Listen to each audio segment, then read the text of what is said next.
Hey, I'm Des. Hey y'all, I'm Sai. And we're the co hosts of Let's Talk Sis podcast, where we truly believe that together empowered women can transform their lives. Join us for heartfelt stories, enlightening conversations, and a whole lot of accountability along the way.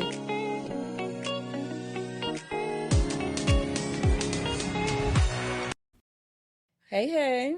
Hey, How are you? I'm feeling good. How are you? I'm feeling good. I feel really good. A little tired, but I feel good. A little tired. Child, Why are you yes. tired? I'm sleepy. Not tired really, but sleepy. Like, I don't know. Had a long day, a very long day, so I'm tired. I feel a long day. I feel a long day. I just Child. wrapped up a 10-hour shift and now we in production. I felt like saying that was like in a way of like, girl, why are you tired? No, I feel like, oh yeah, it's definitely giving why are you tired, but it's also like I'm really out here living a double life. No, seriously. That's the way that I would be looking at it Best of both because worlds. Okay, Hannah Montana. it's giving Miley Cyrus and Hannah Montana for sure. What we talking about today? What are we talking about today? Okay, so today we're going to talk about trauma, how it Oh affects Lord. you and your relationships. And actually today I put a couple points down because you know how we like to jump so far off topic. Okay. And yeah, I want us to get to it, get Okay. in it, and get past it. All right. Okay. So first I want to say I feel like trauma has such a negative connotation. Like when you hear trauma, you instantly think of like the worst things that's happened, right? Do you think trauma is only negative? Yes. So there's no good things to trauma, no I positive think that attributes? I think that you could be optimistic about your life experiences, But which trauma. could make trauma have a reflection that can seem positive, Mm-hmm. but ultimately I think that is negativity associated with trauma. At least that's what I believe. So what is the definition of trauma to you? Like what does that mean? I feel like it's one of those cause and effect things. Like I feel like the I don't know what the Webster definition of trauma is, but if I had to guess or make up like my own definition, it would be like the byproduct of something drastic or something life altering that has happened in a negative way. Okay. This is off the top of my head. It's not from my notes. But do you think that trauma is something that sticks with you for the rest of your life? Absolutely. Even once you've like did the self work, tried to forgive and I wouldn't say forget, but try to like move past these traumatic events, you feel like it's still something that lingers with you for the rest of your life forever? I definitely agree that trauma is a part of our identity in a sense. And I feel like no matter how much work you do, I feel like it's a part of your DNA. And it kind of, the reason why I say that is because I feel like trauma shapes who you are, the way Okay. that you see things, the way that you view people, the way that you interact and engage with others. I feel like trauma is like so life changing in so many ways that we don't even give it enough credit, honestly. Yeah. How do you feel about it? Um, First of all, do you think that trauma can be associated with like positivity? no, I don't. Okay. I don't. I said that I asked you that though because I think we briefly touched on it before, and I remember I don't remember if it was you or I, but one of us was talking about how trauma is like when you hear trauma, it's like the worst things that happen in your life possible all the time. And I don't think trauma is always like the absolute worst things, but do I think it's any positivity to it? No. I think I know what episode you're talking about, but we were talking about anxiety. Yeah. Okay. I remember because you was like, I never thought about it like that. And I was basically saying that oftentimes when we experience anxiety or we hear the word anxiety, we automatically associate it with negativity, but forgetting the other side of it of being anxious or excited Oh or yeah, I remember expecting that. something. Yeah, so I think Okay. it was anxiety. But trauma for sure, Negative. I think is associated with negative connect. I don't want to say associated with negativity because I feel like when you put it in that like lineage, it's like it just sounds like terrible. But I Yeah. definitely think that maybe at some point it had like a negative effect. Okay. In what ways do you feel like you know how you can know you notice how trauma affects you? You know the feelings you feel, the triggers you, do you feel like it's possible to notice how trauma affects others from that, like from like the outside point of view? Well, first of all, I want to go back to the first half of your question. I don't think that it is possible for you to identify how it affects you, trauma affects you. Okay, well, let's I think that keep on that question. Let's say I think that for me personally, it took a certain level of self-work and self-awareness in order for me to be able to identify, oh, well, I'm responding this way. And even sometimes when I respond or react a certain type of way, I have to sit with it for a little minute before it registers, like, okay, this is a pattern, or this, why do you, like, I have to really sit with myself sometimes and ask myself, like, where is this coming from? Like, okay, this person said that, but why am I digging deep into what this person meant, or trying to put two and two together, or assume the worst, you know? So I think a lot of times it's not common for us as individuals, especially individuals who aren't on their journey of enlightenment, to identify when they're triggered or identify when their trauma is showing up. Okay. Well, in which ways do you feel like trauma can affect you mentally? I mean, physically or like emotionally? What do you mean? How do you identify that? You said yourself? Yeah. Like, so you said when certain things happen, how you said you got to go back and ask, like, wait, why did this trigger me, or why did this affect me? Will you only feel like you can recognize trauma within encountering situations that resemble these ways that you feel? That's a really, I feel like a compact question, and I hope that I answer your question, like specifically. But I think for me, I can instantly, recollect a moment where trauma has affected me when I get a certain feeling. I think being in tune with myself and my emotions also aids in the process of being in tune with my thoughts. So, for example, yesterday I got triggered from a situation, right? And I allowed that situation to consume, I don't even want to say sit, but consume my mind for several hours. And then I got home and I was like, okay, I'm still consumed because I'm still thinking about it and still thinking about different scenarios and different outcomes and maybe different ways that this person could have gotten their point across. Yeah. But I had to have a conversation with myself, like reel myself in and be like, okay, well, how about you sleep on it? Because as women, we're really emotional, right? So it's a lot of women who will, I truly believe, will never really arrive at a point of emotional maturity. And that's something that I strive towards, but also that's something that men really possess more than women because they're logical. What, emotional maturity? Emotional maturity. Okay. Because they're more logical and we're more emotional. So it's like an anatomy thing, right? But also just saying that repetitively could ultimately be an excuse. So So for me, I feel like I'm constantly challenging my emotions and my thoughts, and especially when I'm offended, and especially when it's so hard because I challenge my thoughts a lot of times after the opportunity presents itself for me to respond a different way. And that's like one of the things that I'm actively working on, because it's really hard, honestly. But I feel like God puts me in these situations over and over and as over practice for me to learn my lesson, and I be failing the test every single time. Like, honestly, being self-aware is what counts. So you're a step further, because I'm sure you weren't always aware of what you were encountering. I wasn't always aware, but also I'm tired of hearing it. Like, awareness is really good, self-awareness is great, but like, okay, you know, you're aware. Now, what you gonna do with it? That's how I be feeling. Yeah. Yeah, it's like step one. That's what I said. It's like step one is accomplished. Okay, now I'm able to recognize this. Step one been killing me. I've been on step one since. We need to get to step two now. For the past. What we gonna do about what we have found? Exactly. Yeah. So, I don't know. For me, I'm not really able to. I'm sorry, you wasn't finished? No, go ahead. For me, I'm not really able to identify trauma until, that something is triggering me based on trauma that I've experienced until like so far down the line. Like, it's not even moments, you know how you said you go back and you could question almost instantly, like, okay, why did this situation make me feel like this? Or why did what this person say trigger me so much? And I don't know if it's, I don't know if it's I don't know. Maybe I'm not I know you said you hate the self-aware thing, but maybe I'm not self-aware enough because, or maybe I'm just too naive. Maybe I don't know. I'm I trying don't to figure it know. out now I don't because know, I but I can think you a be. little naive.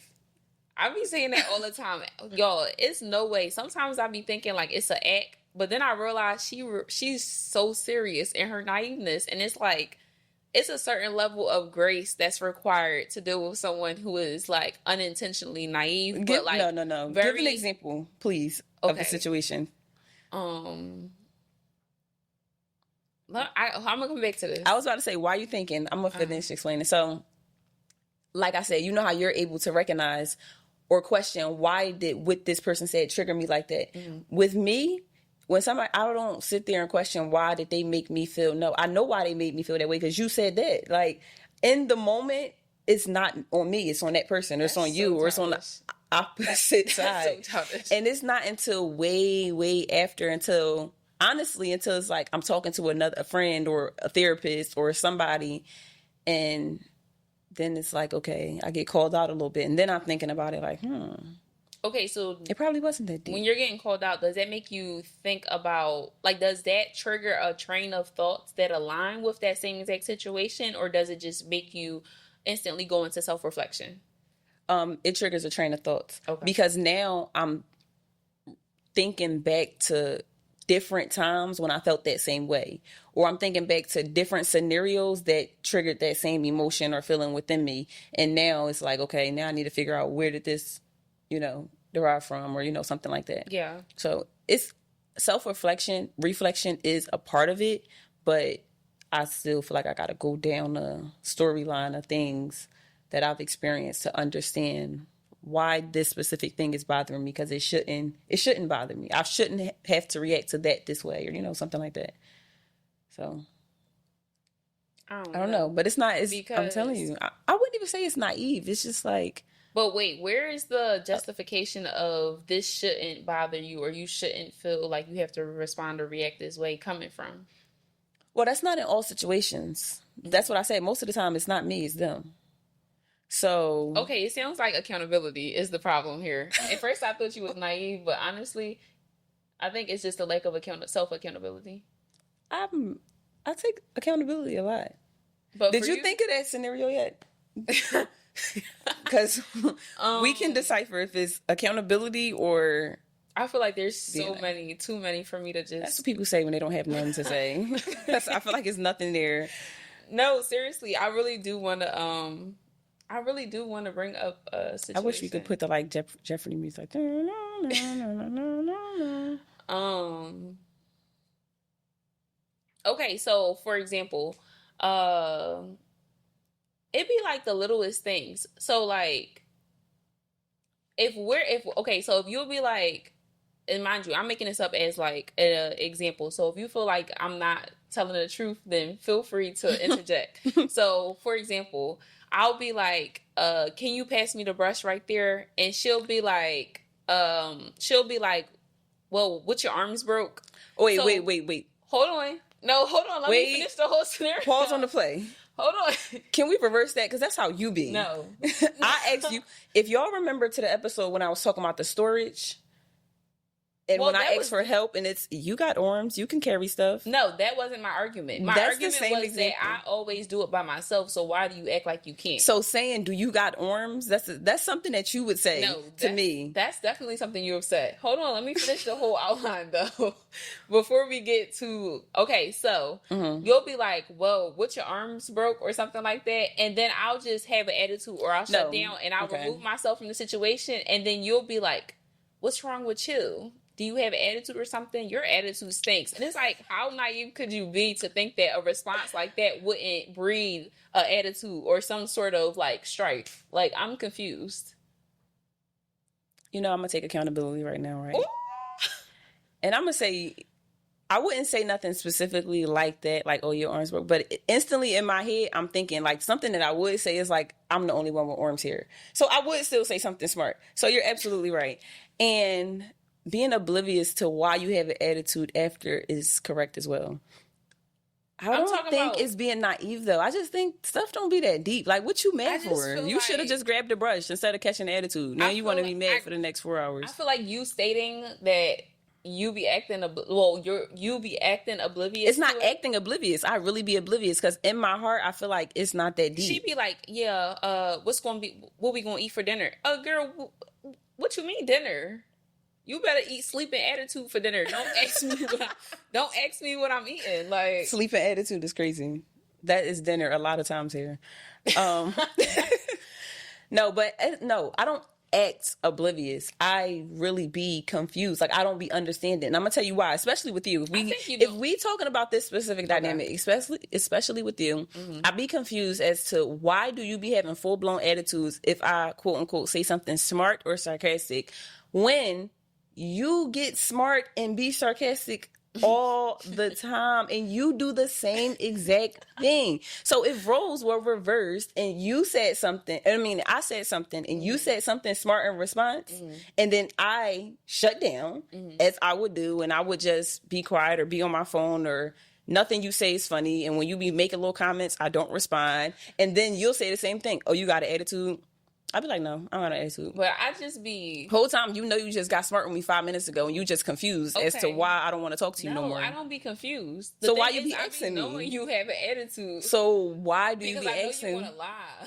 So what you asking for? I just be wanting you to admit that you have an attitude because you the type of person. Did somebody ever? No, for the girls. Hold on. She the type of person, y'all. She is the type of person who will do some shit to piss you off and really grind your gears, and then think that it's peaches and creams and shit's supposed to be like gravy. Get over it. Like it's not that deep. No, and then hold on. Another thing is she could have. She's a Libra, y'all. I don't know if y'all know, but she will have an attitude, and you will not know. Like you will know, but she'll make it seem like, oh, she just cooler than a motherfucking fan. I'm telling you.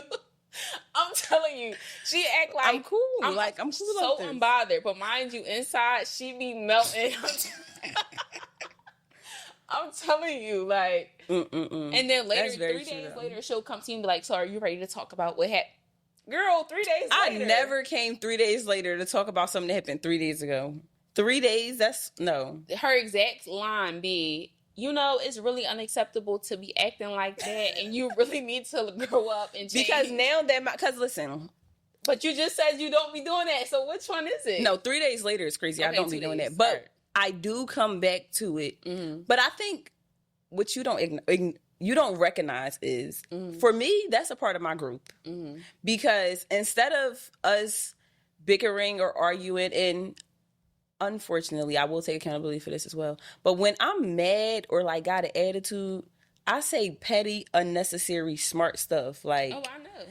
And like to the point of like, what you even say that for? Like that wasn't even necessary. They don't got nothing to do with this. You know what I'm saying? And it's like that's not necessary. So since I know that, but since I know that about myself, I just shut up and be cool. You could literally taken a Slim Jim of hers this morning, and then she got an attitude and she like, yeah, you gonna buy my Slim Jim back? All right, I ain't that petty. No, I'm not. I got you down for that. No, I'm not. I got you down for that, bro. No. I'm not. Wait, so I want to go back to a question that you asked, because you had a 2-part question, but it was basically about being able to identify trauma in other people. Yeah. Do you feel like that's something that you're good at, like discerning? Trauma specifically, no. Only because, it's really hard to say, for me anyway, to try to base something, like I do a lot, but then also. You do a lot of what? I'd be like, oh, you need. Excuse me? You said you do a lot. What? I do try to like be able to discern that with like the people that's most close to me. Mm-hmm. So we can give our situation as an example. I'm sure you probably remember there's plenty of times where I was like, you need to go to therapy. Did you talk to your therapist? You need to go. I'm talking about like a while ago. I'm like, you need to go. Like I be trying to base stuff off of, that's an internal problem. Like that's something that's deeper than me right now. That's really messed up. Yeah, but that's what I'm saying. So that's why I try not to do that too. But in my head, I feel like I'd be able to tell. Like, yeah, that's trauma. That's why this problem is deeper than me. That's what be going on in my head. Because there's no way that I just made you act like that. Like what I said or did wasn't that serious. You not accepting accountability and just being naive? Because I see where you're going, but it just seems like you're like deflecting. I guess. I know what it is. I've realized a lot of times I've been working on this. Uh, at times, I really, really try my hardest not to be. And I don't be thinking I am, but at times I can be invalidating. Very much so. At times or most of the At times? times, not too Most of the much. times, for At sure. times, I can be invalidating. A lot of times, though, it really don't be that deep. But then But who a are lot you of to tell times, someone else that things are not that that's what deep? I mean by it could be invalidating. Yeah. Yeah, because just because I probably wouldn't have reacted that way to that situation does not excuse the fact that it made you feel that way. So that's I'm taking accountability. You trying to at least. That's accountability. So, So to answer my question in a nutshell, is that a yes or a no? am I able to tell people Like trauma, discern discern people's when you trauma? feel like people's reactions or actions is like a byproduct of their own personal trauma. I think so. So if you think so, you telling me that you're able to discern other people's byproduct of trauma, but not your own, which goes to show me Okay. how much. Which just goes to show me how much you pay attention. I didn't know you was gonna spin it that way, but okay. I'm just saying that just shows Others and not myself. Yeah, like why? Because I'm not. That's a part of that Truthfully, deflection. I'm not. No. But I'm not really emotionally intelligent. I'm not always able to identify my emotions. Truthfully, not just emotionally intelligent. Yeah, like I'm not. I'm not able to identify my emotions, and for so long I didn't know that until my therapist literally printed out a color emotional wheel, like I was in second grade. Like, how does this make you feel? Point to it on the chart, and that's when I realized, like, I don't know. I don't know if I'm mad. I don't know if I'm embarrassed. I don't know if scary. Yeah, like, not in every situation, but in a lot of situations, I'm not able to tell, like, how did that? Like, I know when I'm mad, but I'm saying deeper things. Like, I'm not the best at identifying my emotions. That's a little scary. Yeah. Yeah, I'm not the best at that. But I can identify, I don't know. I am not the best at identifying my emotions, so I do know that. So that's the answer to your question. That's why I can't really fully tell uh, when things are trauma bound for me. I can, but just not in the moment. Like, it's way after the fact that I'm able to identify or even think back. But I think another part of that is that I don't remember nothing. But that's a trauma response as well.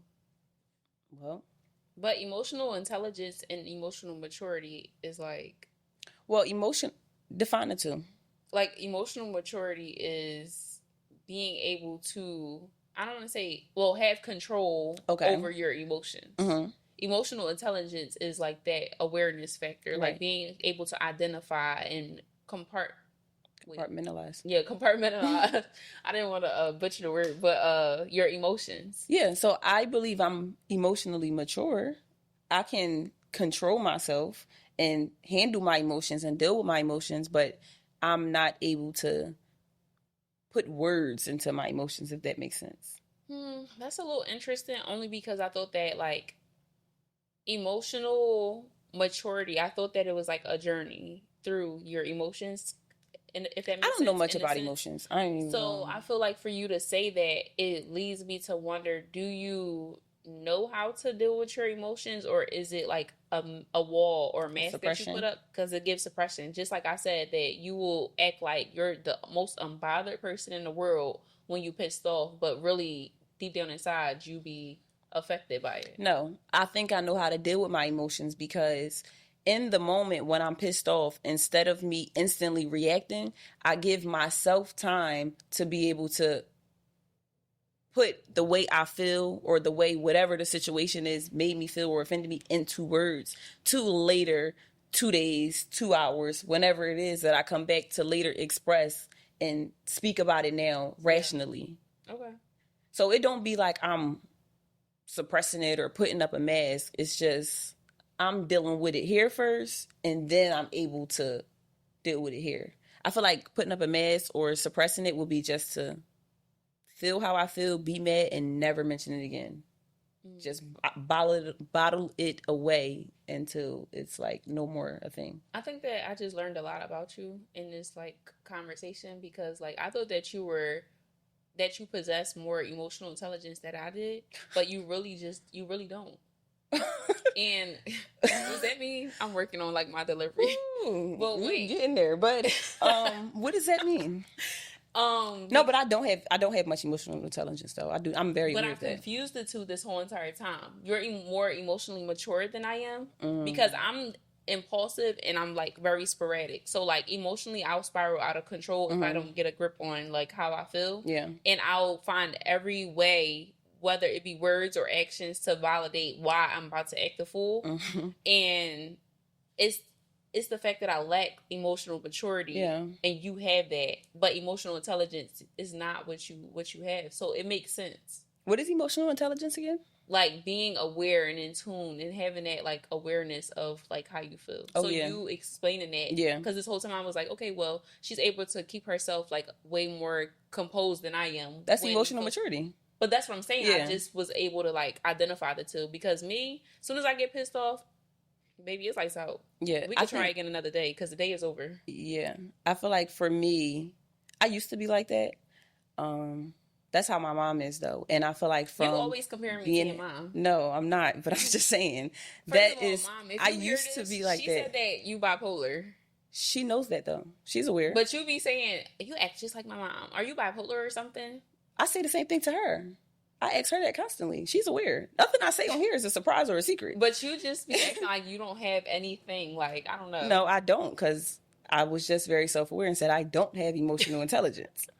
But what I'm saying is being in a household with that and able to recognize that and see someone else. Wait, so you serious? You think I'm bipolar for real?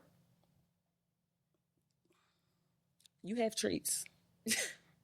You do. What kind of traits? Of bipolar disorder. Diagnosing me on the podcast is insane. BPD. I'm telling my therapist for sure. And she will give you a test. Have her give you a test.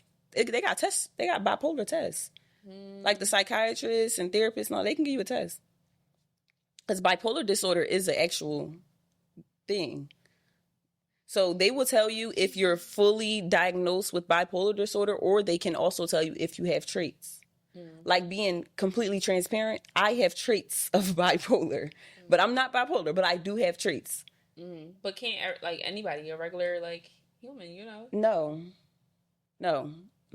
The way you flip from this way to this way is outrageous. Okay. All right, y'all. Thanks for tuning in to this.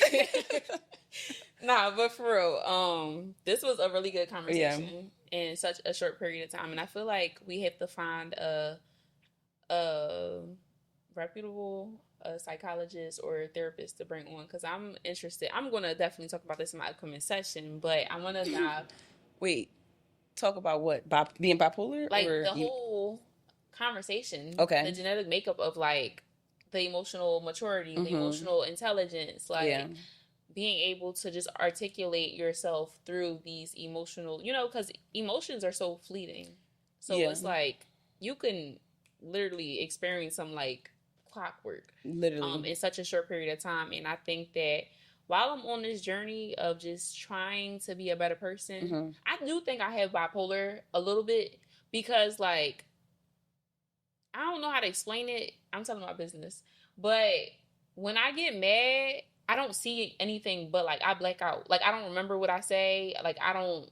And I was in therapy at one point for anger management. So I'm not sure if that ties into that.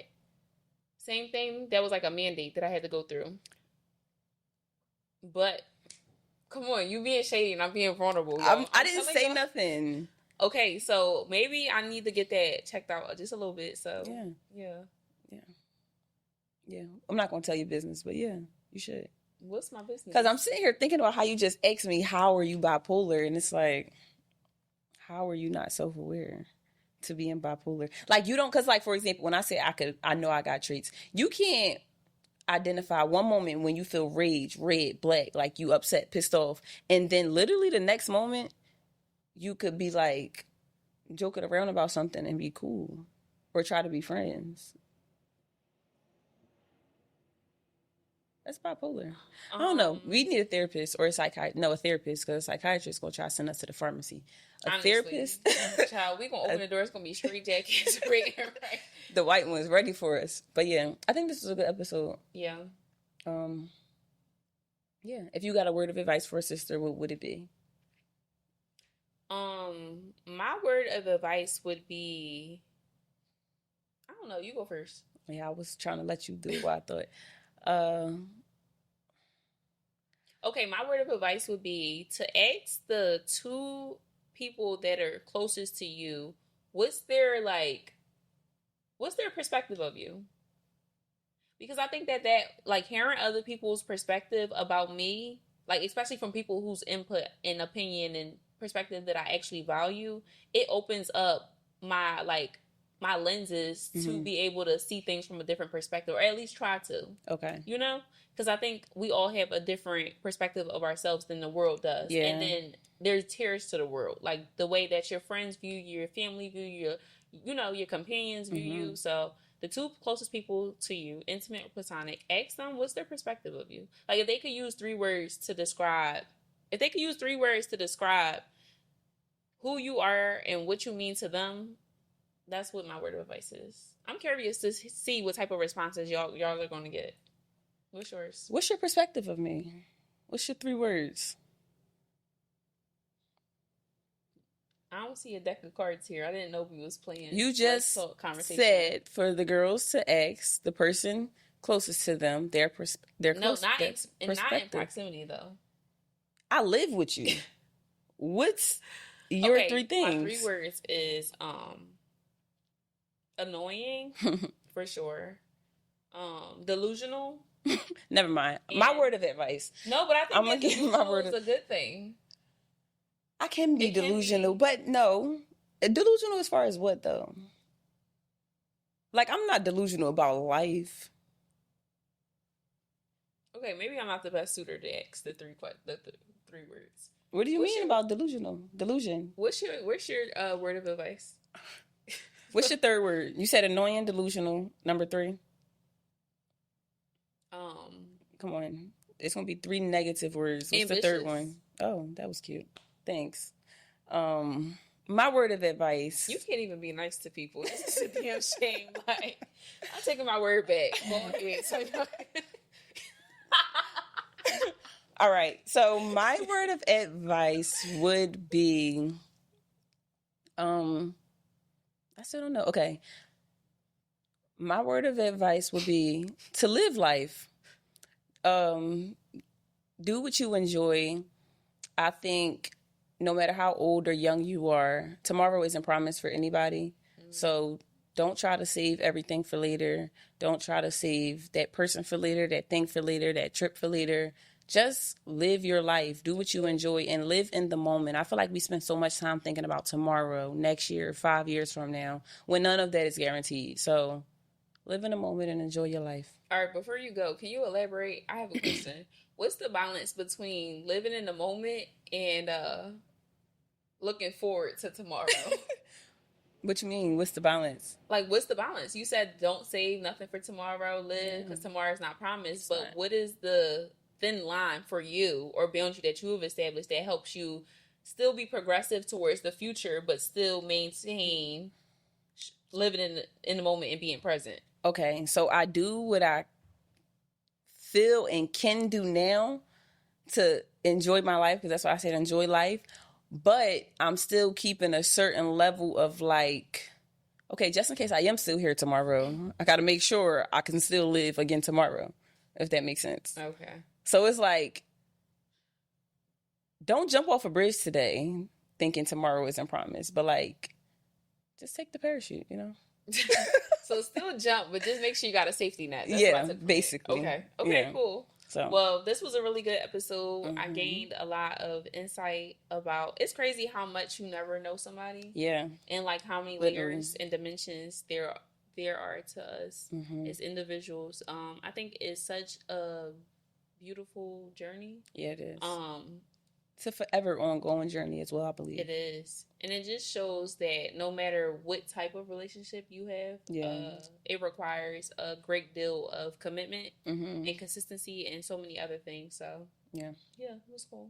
Oh, it was good. Thank you guys. Oh, um, I would like to tell you guys to go shop our conversational card game on www.dearsisterletstalk.com and use our promo code for you guys only, DSPOD. Mm-hmm. And if you're listening to this on your favorite Audible platform, don't forget to leave a comment. Mm-hmm. Make sure you save this so that you get all of the alerts for all of our future episodes. And if you're watching this on YouTube right now at this very second, stop what you're doing, go comment, like, subscribe. Yes, yes. And if you're on any Audible or podcast platform, download our episode as well. Download our episode and download our channel. So, yeah. Toodles. Bye. Thank you so much for tuning into our podcast, Let's Talk Sis, with Des and Sa. Stay connected by following us on all of your favorite social media platforms. And don't forget, use hashtag DearSisterLet'sTalk to find us. Wait, before you go, head over to our website or our Instagram and join our interactive community for a daily dose of sisterhood, where like-minded women fellowship, encourage, and create a safe space amongst one another. See you inside, sis. Toodles. Bye.